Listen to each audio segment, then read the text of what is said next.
Good morning, everyone. It is truly a privilege to be here today at the FSCA conference and to be part of this very important event. And once again, I stand here making promises of Kofi.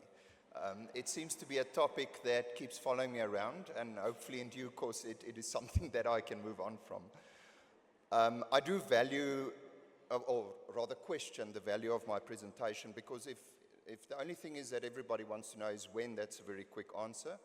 And besides that, I think the Commissioner has covered a lot what I will be covering, and I just want to confirm we did not compare notes. So at least there is some internal alignment, it seems, within the FSCA. But in any case, for this year, I'm really not going to talk to the details of the bill, and I'm not going to talk about timelines, and I'm not going to talk technical content. Updates and the like. So if that is what you were hoping for, you will leave the session very disappointed. But this year, the focus is really not on the bill per se, but more about a philosophical discussion about the bill and how we navigate and embrace change in the light of the bill.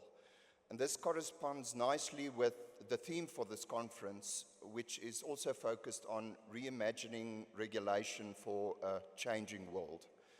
However, to satisfy the Kofi update need in terms of timelines, I will give a very quick update. And usually I'm very reluctant to make firm commitments in terms of timelines. Firstly, because the bill is not ours. It is not a FSCA bill. And because the bill is not ours, we are not in control of timelines. So it's really difficult for us to predict timing on this. We do have Fukile in the room, so we can put him in the spot, but I won't do that. Because for this year, I am willing to go out on a limb and say with certain, well, fairly certain that the bill will probably see Parliament this year. So we are nearing that stage where the bill will likely hit the parliamentary process, and then all of us will at last see what is in this bill. Anyway, today I'm focusing, as I said, on navigating and embracing change. And if there's one truth about regulation here and globally, it's that change is a constant. So South Africa's journey over the past 30 years reflect this reality. We moved from a very fragmented, siloed supervision and regulatory approach to a much more integrated, credible, outcomes-driven system. Conduct regulation has steadily expanded, becoming more cross-sector, more principles-based, and more aligned to international norms. So Kofi isn't just appearing out of nowhere. It's really part of a continuum, almost the next logical evolution in a long-running effort to strengthen trust, protect customers, and build a modern, competitive financial sector. So we are therefore, to some extent, once again, at a defining moment. At a defining moment for the financial sector, because we stand at this intersection of trust, transformation, and global competitiveness. Public trust declines globally without a strong conduct oversight within a financial sector. And then we have digital, artificial intelligence, cross-sector rules, and an outcome-based, technology-neutral, AI risks, cross-sector demands, technological advancements, all of these risks that sort of demands a harmonized and outcomes-based approach, and also a technology-neutral approach to how you regulate. So the world is changing very fast, and Kofi, in a way, represents a chance to reset the conduct architecture of our system, and to do so deliberately, responsibly, and with a very long-term vision. And it creates this single modern conduct architecture aligned to emerging risks, embedding fair outcomes, and simplifying and rationalizing a very fragmented conduct framework. So to just clearly state what Kofi is and what Kofi isn't. So what Kofi isn't is another compliance project. It's not a new layer of rules on top of old rules. It's really a strategic simplification of conduct law. And that is something I think we need to be very careful of as we go along through this process, because it focuses on outcomes-based, as we've said, clear accountability, etc. And it's not a tick-the-box compliance, just building on a framework that is already there.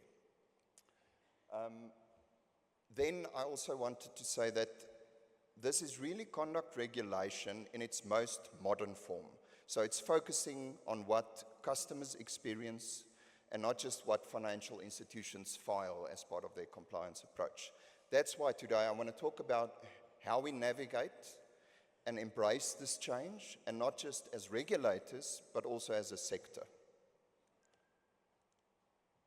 Right, so I think one of the key shifts that is brought about by COFI is that it's really a mindset shift for the entire sector. So, for example, boards become explicitly accountable for culture and customer outcomes, where it wasn't previously the case. Conduct can no longer sit as a compliance function on the side. It must be governed from the top, founded on a very sound culture. Further, like value chain transparency becomes the norm. So every financial institution that is or touches the customer journey must take responsibility for its part of this journey. Also, the sector moves away from reactive compliance, responding to after-the-fact issues, to proactive, what we would like to call conduct maturity, proactive conduct maturity, where fairness is designed into the products itself, the services, the business models. And this mind shift change not only impacts industry, it's also something we grapple with as regulators, because we equally have to embrace the shift, move away from the way that we have been doing things, and embrace this outcomes-based approach. So how do you navigate this change? Because it's almost like an elephant, and we all know what the best way is to eat an elephant. But what I am going to do, I'm going to give you some thoughts, both from a regulator as well as an industry perspective on how you can navigate this change. And I wanted to also mention that what I explain here is, to a large extent, the FSCA approach that we are currently taking in preparing for COFI and navigating the change. So firstly, make sure you identify and understand the impacts. I think at first the FSCA might have underestimated the impacts on ourselves. So some of the things were evident, like we know we had to take on new activities. We know we had to provide for the transition of licensing. But other things which are almost more intangible, like we need to monitor the effectiveness of conduct standards, and how are we going to do that? We have to give effect to various almost smaller impacts, but these are impacts nonetheless, because it has resource implications, it's got cost implications, it's got timing implications, and it's got industry implications. So if you start looking at the impacts holistically, the list grows extremely quickly. And the question, therefore, that I would want to pose to industry is, how will you be impacted? Have you considered the impact of the bill? And I know it's difficult at this stage because you haven't seen a recent version of the bill. But I would argue that as soon as that bill hits the public domain, the first step for industry is to understand the philosophy that underpins the bill, as I've explained, and is also to do a very robust analysis of how the bill impacts you holistically. Not only looking at the tick box compliance approach, but how does this impact your business? Then, once you've identified the impacts, how do you assess and categorize the impacts and then prioritize? So if you consider from an industry perspective, governance and accountability impacts, how do you consider, in the context of the bill, how do you consider your product strategy, your shifts in distribution model, your target markets and client segmentation? We know that COFI is bringing in a new level of client segmentation. How is that impacting your client segmentation, your business models, etc.? Will you be doing a proper analysis, impact analysis of that? What are the that is the strategic impacts, more specifically. The regulatory and compliance impacts. So how does it impact your licensing? How are you mapping your licensing to the new activities? What framework changes are there, etc.?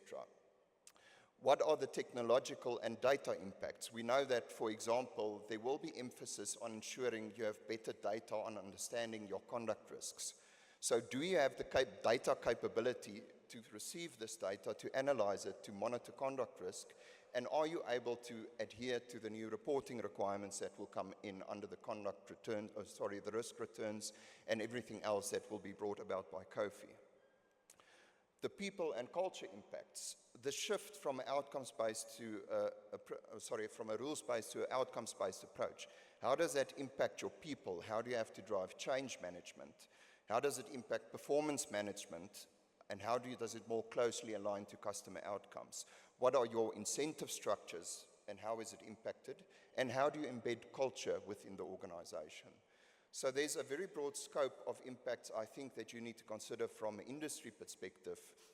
And if you don't do the proper analysis, you will be left behind and you will approach this as a compliance tick box exercise. And I think we will have problems, or you will have problems going and adapting to this future world of doing things. Then just quickly on the COFI bill, well, the theory of change. So I think all of you are familiar with the theory of change.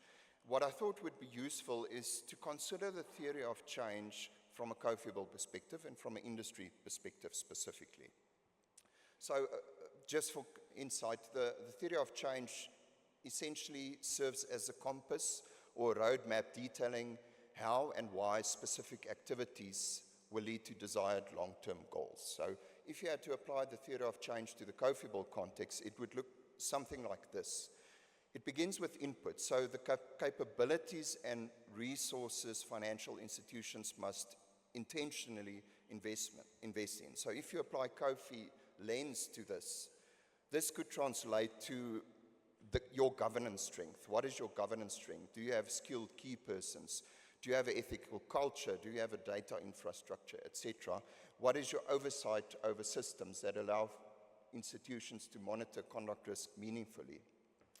Then from these inputs, it flows into activities, the activities that COFI would expect. So for example, mapping your current licensing activities to the new licensing schedule.